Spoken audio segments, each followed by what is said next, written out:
No.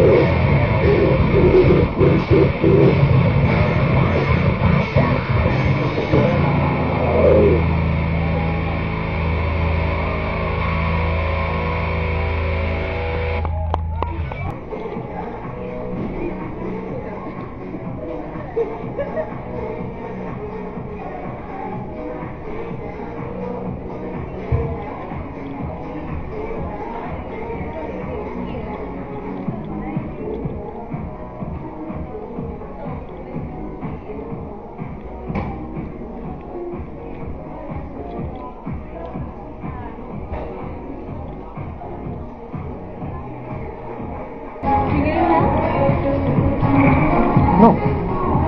You good? Excuse me? Are you good? How do you like working here? Security at the lingerie shop, huh? Yeah. You have to break up fights sometimes between women who want to fight over the last bra, the last in-style bra. Sometimes. I saw it first. Sometimes they fight. Sometimes they fight. No, I was kidding. No. Women will fight over the merchandise? When there's the clearance. Yeah. No. If it's like a really good deal, there's only a few items left, and there's a really good sale price on them. They will sort of tug and pull at the item. Yeah. Sometimes they tore it up. Oh no. Yeah. So if two women were fighting over a piece of lingerie, what do you have to do? What do you do? Neither of them get it, or do you go to the manager? You watch the security footage to see who saw it first. What do you do? No one gets it. No one gets it. They both have to leave for causing a disturbance. Okay. Wow. Oh, this is like. I'll come. I'm gonna come next time there's a clearance here, and I'm gonna watch the bedlam. Oh, this is like. It'll be fun. Yeah, it's fun. There's no And, sales like, today, right? Or is it disturbs just all the atmosphere. So that's why we say them to leave. Say that again. So when they're fighting over something that it disturbs all the atmosphere. Oh yeah. Okay. Yeah. Right. Okay. It disturbs the atmosphere of the store. Nobody wants to shop in a store where people are fighting over pennies. It's 5:00 p.m. viewers on a Saturday afternoon, and the cult members are nowhere to be found in Robson Promenade. As you can see,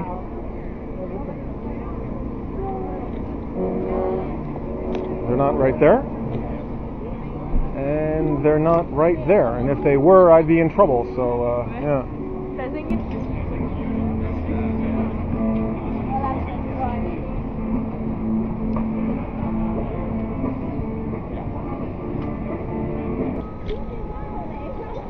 John? Yeah, right. Thanks. You know the Lord? Yeah. What do you think of Jehovah's Witnesses and their efforts to draw people to the true and living God, Jehovah? I don't believe in their God. They take the Bible. Do you know how they came up with the New World Translation? Yes. They essentially have all the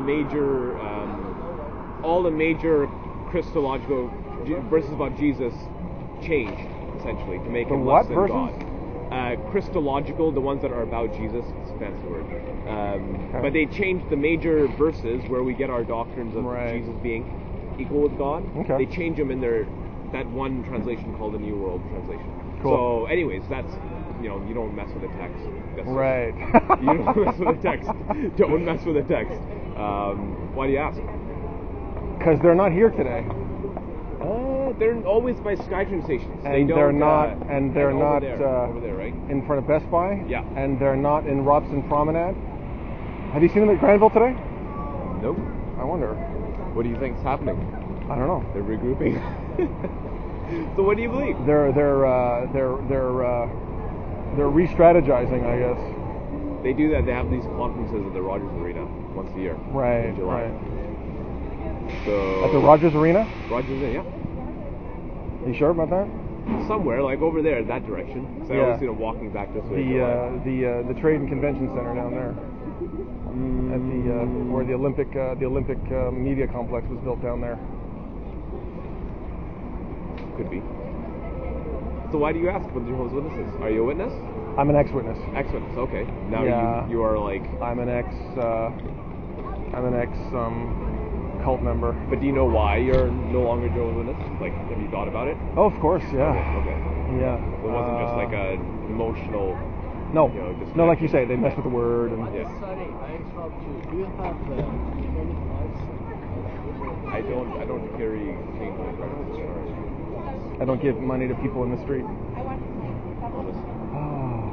Jesus did say, "Give to those who ask." But Right. Give. What you need, you pray for. You don't pay for, right?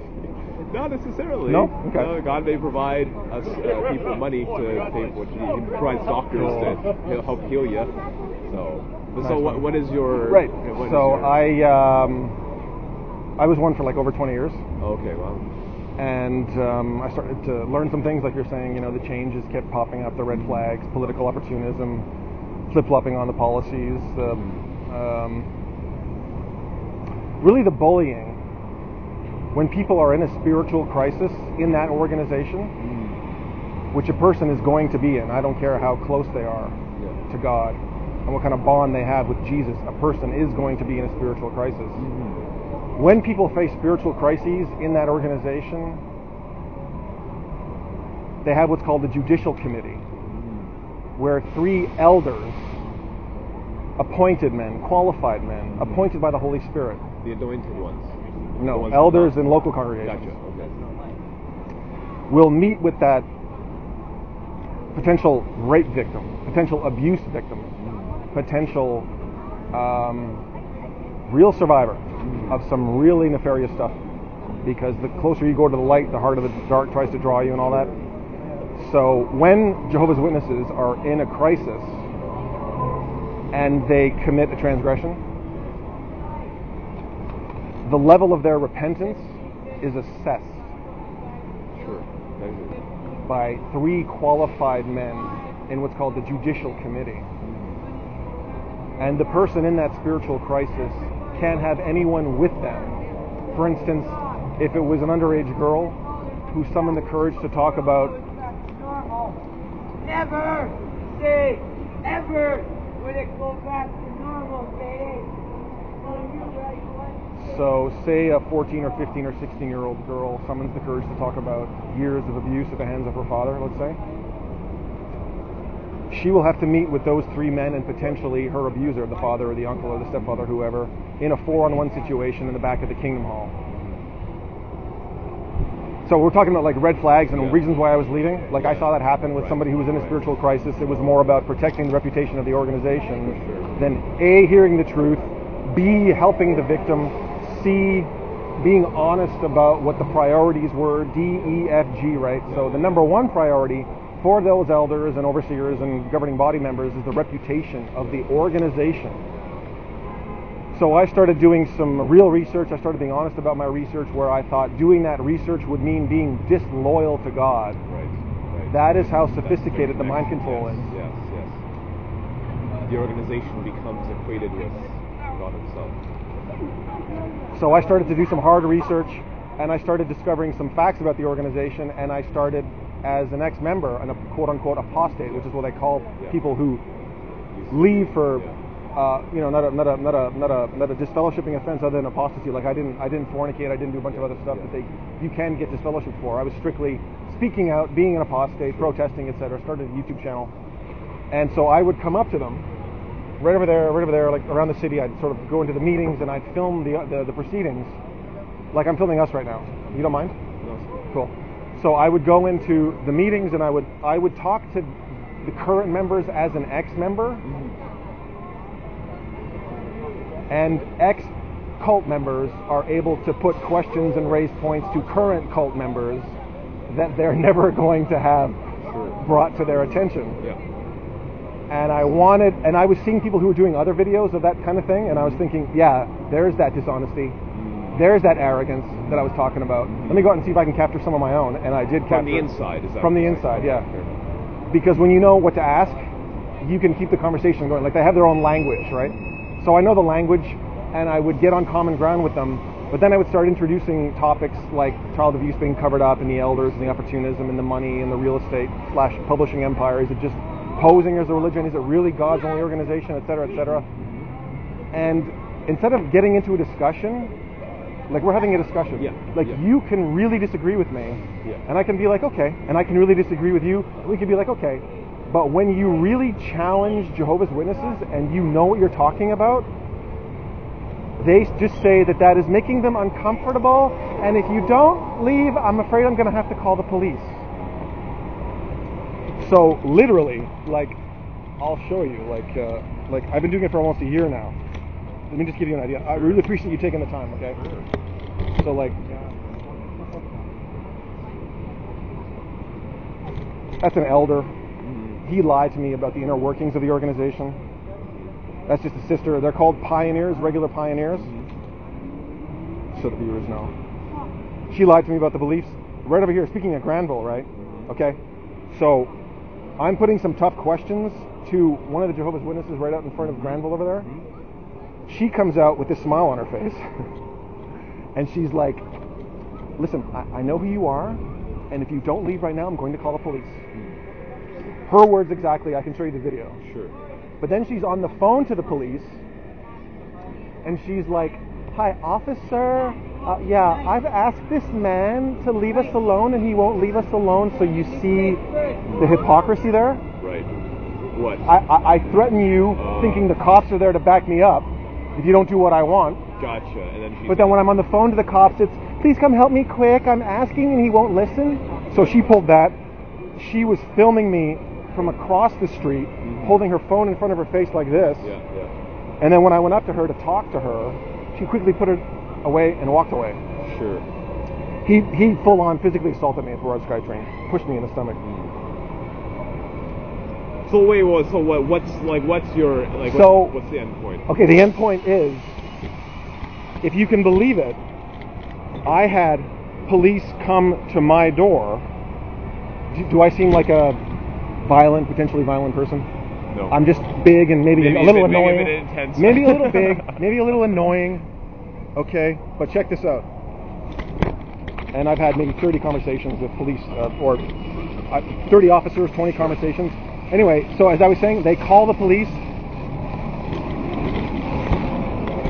every single time, especially on an ex-member, right? I'm just supposed to be an alcoholic. I'm just supposed to be a drug addict to keep that narrative going.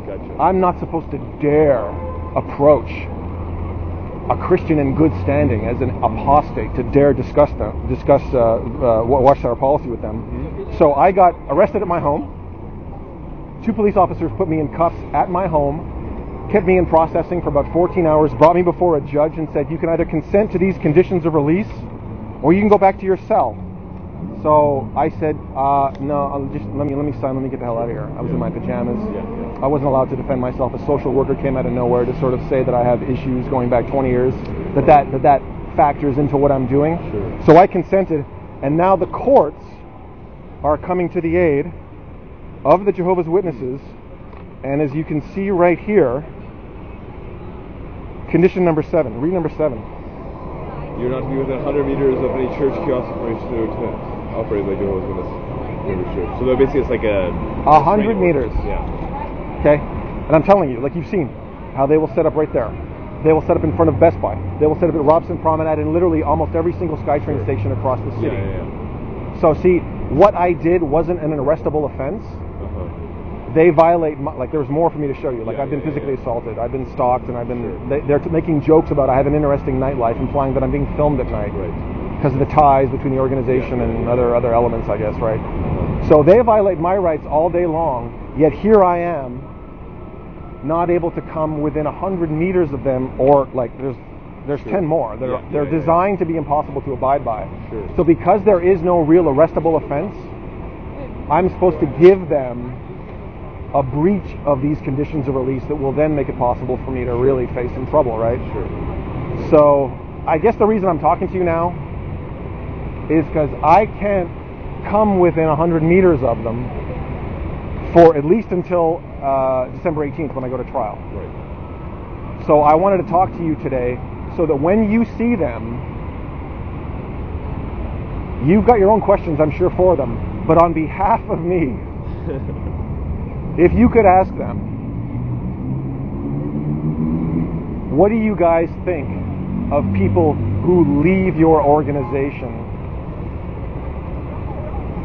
and then who speak to you about why they left, who you lie to the police about, lie to directly, who you physically assault, who you harass, who you stalk, etc. Like, you can say all that. Yeah.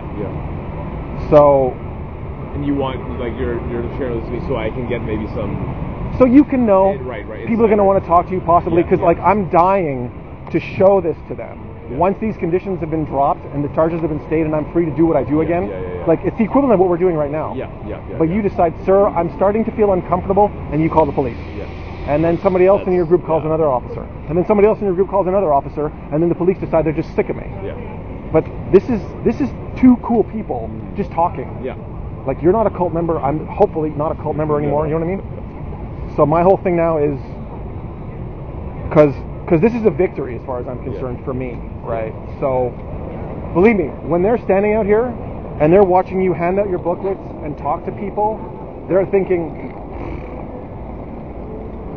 I mean, the way they talk about other Christian... Yeah, it's like there's a bit of arrogance, spiritual arrogance. Like It is. Which is fine if you can back it up. But then when you get arrogance with cowardice and deception and dirty tricks and all this, you're asking for some scrutiny. Yeah. You're asking for some unwanted attention, and your only answer to that unwanted attention is how uncomfortable it's making you feel? What's your YouTube channel? XJDub. XJDub, right? XJDUB for XJW. XJDUB. Yeah. XJDub. I see it. Yeah. I see it. Sweet. Mine's Ali, by the way. Ali, I'm Stuart Ali. Nice to meet How you. long? What's the impetus? Here. What is this true success story for you today? Being able to share the gospel with a couple of teenagers who never heard about Right. Jesus. Cool, man. That's a success That's story. it. That's it. And leave them with something to think about. Yes, viewers, as you can tell from that conversation, I'm eager to talk to the cult members about these conditions. It is day 48 or day 49 since I've been living with these conditions. These conditions right here.